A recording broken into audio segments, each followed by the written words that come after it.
Labor just voted to let a dying person's last conversation with their doctor happen over a phone call. Even the Prime Minister says that this is not safe. So why did his own party vote for it anyway?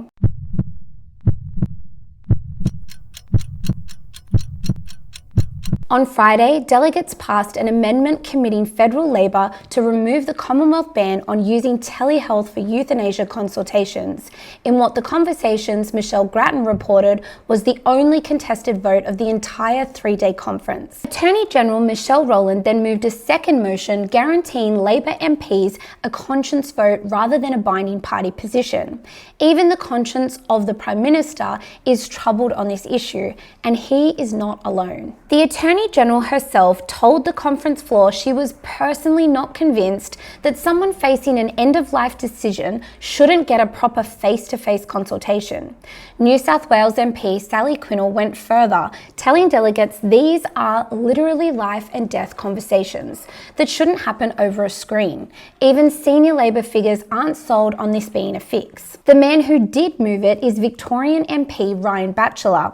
Standing at the microphone in Adelaide, he told the conference it's inequitable, it's distressing, and it must change. And his family's connections to this issue runs deeper than his advocacy would suggest. His father's partner of 35 years, Dorothy Redding, was a board member and strategist at Dying with Dignity Victoria, one of the organisations that campaigned for Victoria's original assisted dying laws. As Mr. Batchelor told State Parliament in 2024, she died just a week before those laws came into effect in 2019. The law he wants gone dates to 2005, a criminal code provision written to stop cyberbullying-related suicide well before any state had legalised euthanasia. In 2023, the federal court confirmed in Carr and Attorney General that the provision does cover euthanasia, closing a legal grey area doctors had been quietly operating in. That ruling is what's driven 3 years of pressure to change it. Mr. Batchelor tells a story of personal tragedy,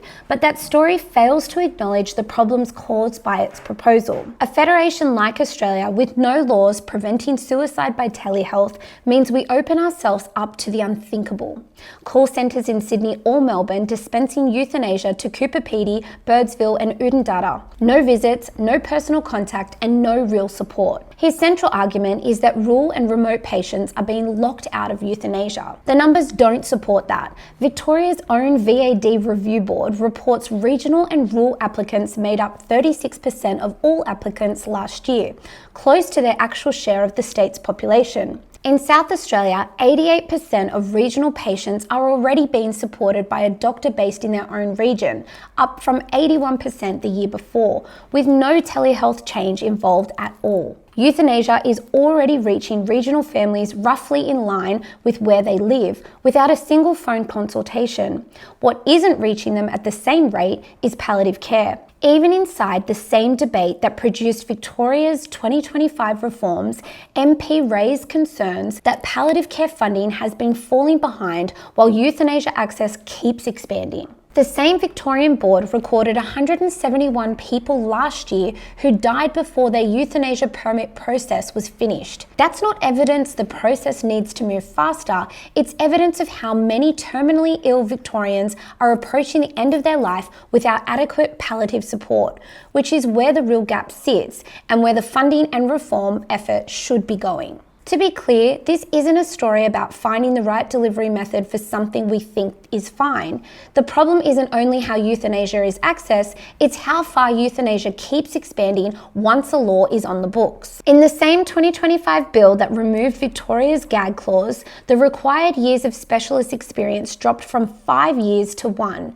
The prognosis window stretched from 6 months to 12, and the wait between requests shrank from 9 days to 5. Telehealth is just the next item on the list that keeps getting longer. And Australia isn't the first country to watch this happen. Canada legalised assisted dying in 2016 for people who were already dying. By 2021, it had expanded to people whose death wasn't reasonably foreseeable at all. Eligibility for people whose only condition is mental health was due to open up next, before a parliamentary committee this year recommended it indefinitely be paused after warning the medical systems weren't ready. This is the trajectory. Every step looks small and compassionate on its own, but the direction never runs the other way. Even the Prime Minister isn't comfortable with where this is heading, at least not yet. But that view may not matter much longer.